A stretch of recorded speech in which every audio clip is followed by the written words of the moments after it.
Family, you are welcome again. Are you a returning subscriber? You are welcome. I appreciate you. Are you seeing me for the first time? Please join this great family by subscribing to the channel. This is a channel where we look at the words of God and the statements and learn on it, analyze it, and learn from it. Today, I have this news that have been going viral everywhere. People are saying their own view on what Bishop David Ibiyeomie said. He made a very striking statement. He said, Jesus never visited a poor person. That Jesus never visited any poor person in the Bible. And people were reacting differently. Yes, let's just give our own view on this matter. Let's watch the video. Let it not be that I'm the one saying it. Then we'll come back. Give your own view. Tell me your view at the comment section. Let it be interactive, and I will also tell you my own view. It doesn't matter if my own view contradicts your view. We cannot have the same view. Just air it at the comment section. Let's watch the video, guys.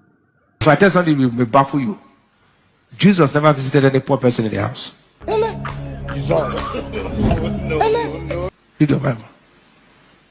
That means he hates poverty. Check. He visited Lazarus. They were not poor. They were giving him food. He visited a sinner called Zacchaeus, who was rich. Tell me one poor man Jesus entered his house.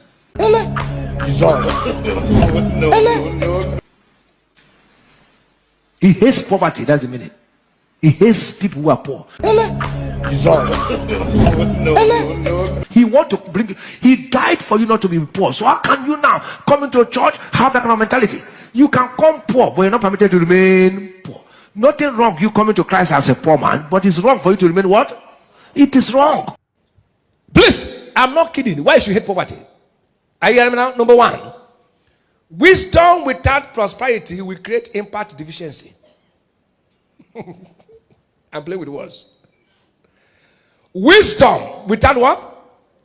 Prosperity will create impact deficiency. They have acquired immune deficiency. Even if you suggest the highest thing in your village, in your house, in the meeting, and you do like this, I have idea. And you bring out suggestions and you don't have money. They say, put your hand down, put your hand down, put your hand down. Make a guy talk. They won't have money. He may say foolish thing, they will say yes. Wisdom without prosperity, there will be no influence. Proverbs 9:14-15.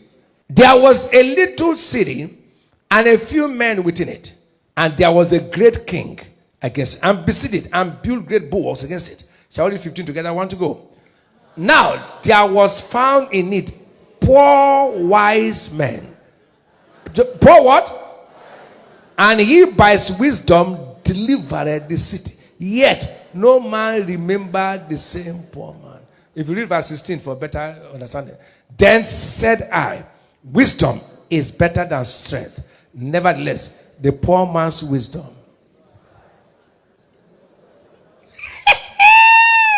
You will never be poor. Proverbs 14:20. The poor is hated even of his own neighbor, but the rich had many friends. All right, my family. What do you think about that statement? That Jesus never visited a poor person. The most striking one is that Jesus hates poor people. Guys, what is your view on that? What do you think about that? My question here is this. I'll start this analysis first from question and answer. Why is it that the issue of poverty, the issue of rich and poor is more on African setting, Christian setting? Let me tell you why.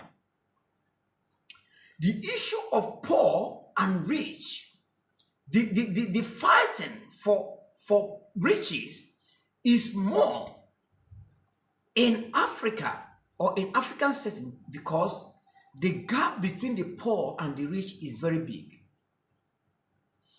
In a developed place or in some developing countries, the gap between the rich and the poor is very, very tiny, very tiny.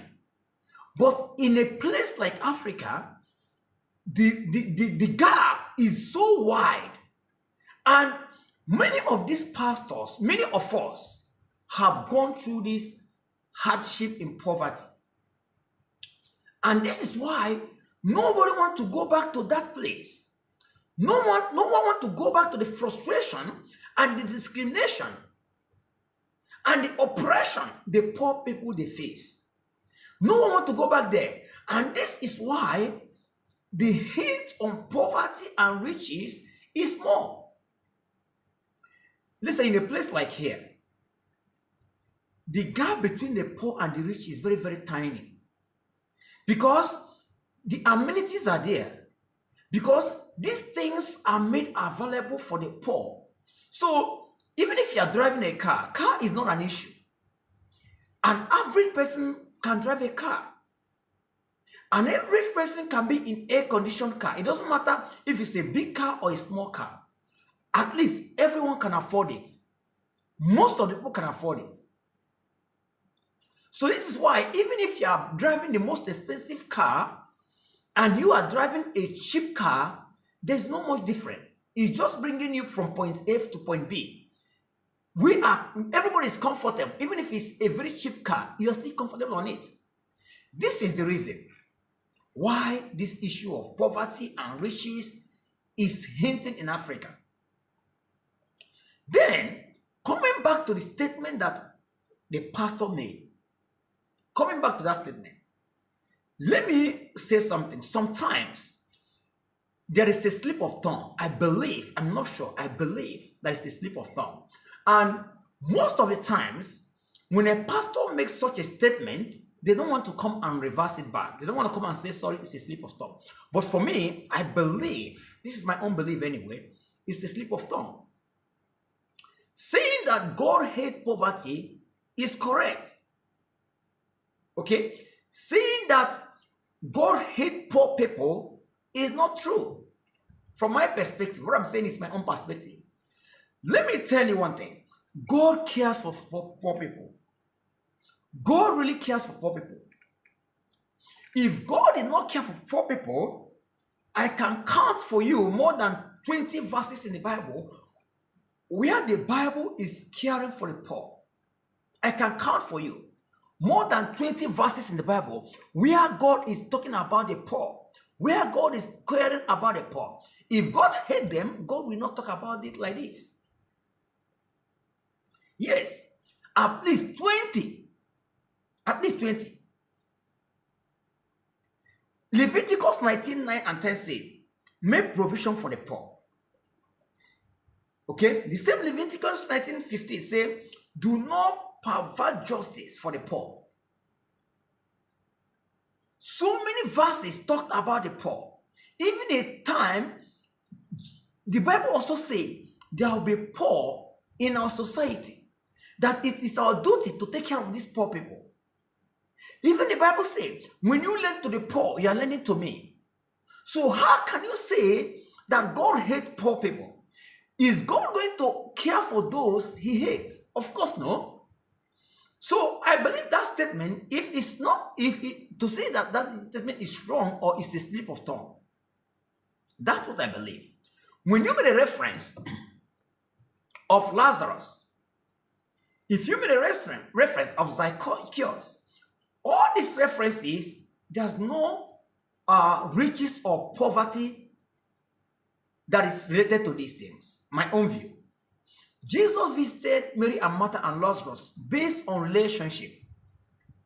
The issue of Zacchaeus that Jesus visited them, is not based on riches, is not based on poverty. It's based on the God that Zacchaeus took to climb the tree just to listen to Jesus Christ. That is based on that God was saying, if this person can have this God, can have this faith to hear me, let me go and visit him. That's my view. What I'm saying is my own view.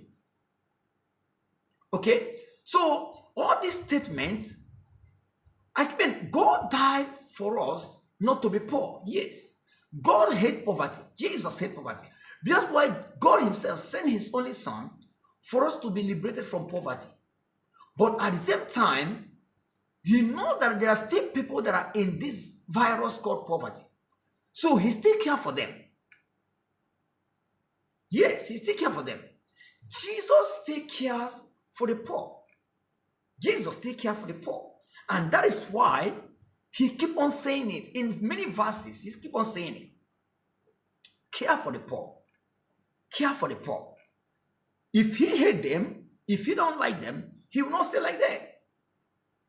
Many suffer in the hand of poverty today. I tell you, many suffer in the hand of poverty. So, what am I trying to say here? 3 things to note here. God hates poverty. That one is true. The second one is God died on the bring his son to die on the cross to liberate us from poverty to riches. And the third thing to note here is that Jesus cares for the poor. Guys, this is what I have for you. Have you subscribed to the channel? Please subscribe to the channel. What is your own view? Even if your view contradicts our own view, please tell us at the comment section. And wait for my next video. God bless you.